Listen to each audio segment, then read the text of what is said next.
Hi everyone, welcome to the world of GK for learning general knowledge. Today, let's learn a very important topic from the Constitution of India, that is writs. At the end, I will be asking two questions. Please comment the answers in the comment box. Let's start. Writs, Indian Constitution. Orders issued by the courts for the enforcement of fundamental rights are called writs.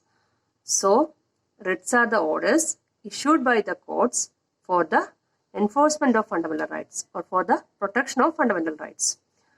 Only the Supreme Court and High Courts have the power to issue writs. Only these two courts can issue the writs. The Supreme Court and High Court have the power to issue writs. Supreme Court issues writs under Article 32 and High Courts issue writs under Article 226.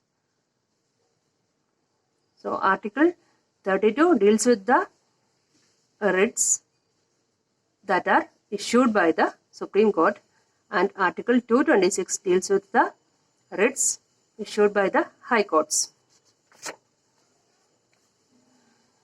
The Supreme Court can issue writs only for enforcement of fundamental rights, whereas a High Court can issue writs not only for the enforcement of fundamental rights but also for any other purpose, that is legal right. So, the Supreme Court can issue writs only for the protection of fundamental rights, but the High Court can issue writs either for protection of fundamental rights or for the protection of legal rights. The idea of writ is taken from Britain. So, we have taken the idea of writ from the Constitution of Britain. There are 5 types of writs. Let's see them. First one, habeas corpus, mandamus, quo warranto, prohibition and certiorari. So, the 5 categories of writs are habeas corpus, mandamus, quo warranto, prohibition and certiorari.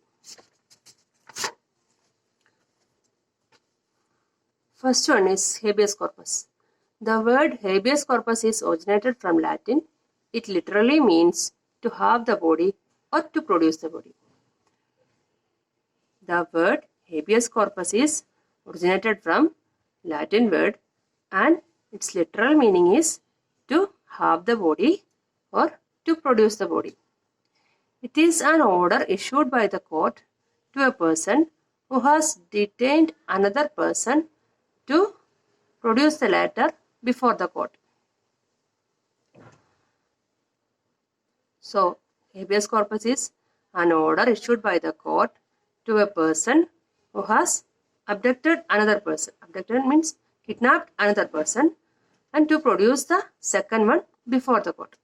If a person kidnap one person and Supreme Court can issue a writ to produce the latter before the court. The writ of habeas corpus is known as protector of personal freedom.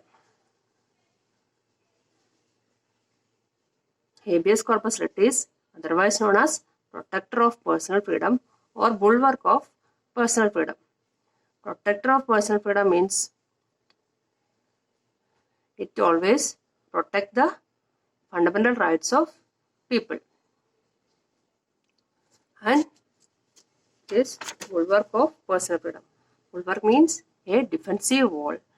So, this writ always act as a defensive wall to the rights of the people, to the fundamental rights of the people.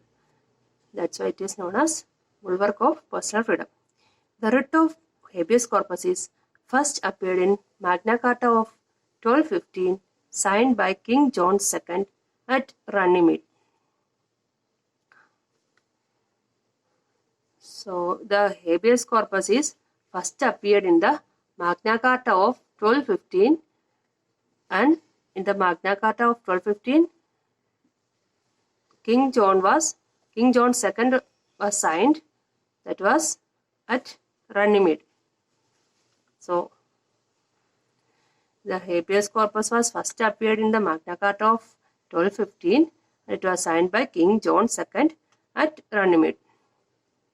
Runnymede is the place where he had signed the writ.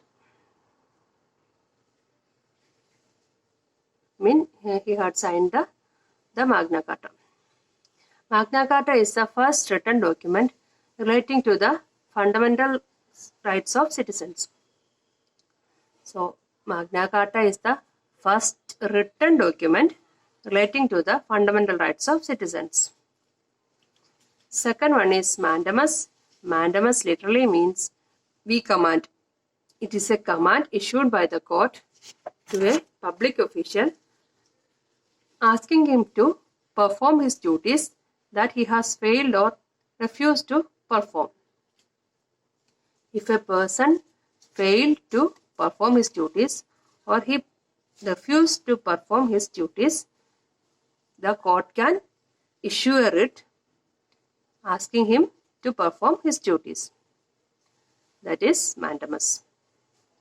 The writ of mandamus cannot be issued against a private individual.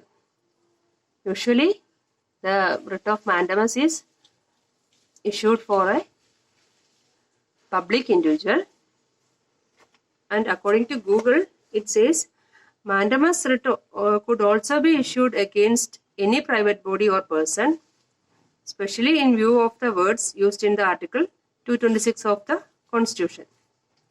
However, the scope of mandamus is limited to enforcement of public body. So there is a limitation in our country. Now it's limited only for the public personnel, and it is not issued against a private individual. Third one, quo warranto, literally means by what authority. It is used by the court to inquire into the legality of claim of a person to a public office. And oust him if he is not qualified to hold that office. So, quo warranto means by what authority. The literal meaning of quo warranto is by what authority. If a person illegally hold a public office, the court can issue a writ to inquire about the legality of that person, or inquire about the legality of claim of a person, and if he is illegally hold the office, the court can oust him. Oust means the court can expel him from his duty, and if he is not qualified, the court will oust him from his office. That means expel him from his office. Fourth one, prohibition. It literally means to forbid. It is issued by the Supreme Court or High Courts to a lower court or to a tribunal to prevent the latter from exceeding its jurisdiction. Prohibition means, it literally means to forbid. The meaning of prohibition is to forbid, and it is issued by the Supreme Court or High Courts to a lower court or to a tribunal. It is always issued by a higher court to a lower court to prevent the lower court from exceeding its jurisdiction. If a lower court exceeds its jurisdiction, the upper court can issue a writ, that is prohibition. And jurisdiction means the official power to make legal decisions and judgments.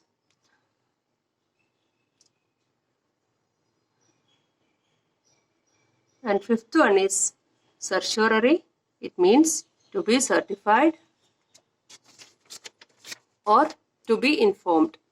It is issued by the Supreme Court or High Court to a lower court or a tribunal to transfer a case pending before the latter to the higher court for review. Okay, so the last one is certiorari. It means to be certified or to be informed. And this cert is issued by the Supreme Court or High Court. This is also issued by the higher courts to a lower court or to a tribunal for transferring a case pending before the lower courts. If there is a case pending before the lower courts, the higher courts can issue a writ to transfer that case to the higher courts for review. Okay, these are all about writs. Now I will ask you two questions. First one, which writ is known as the protector of personal freedom? Second one, the writ issued by the court to oust a person who is illegally hold the public office. Please comment the answers in the comment box. See you in the next video. Thank you.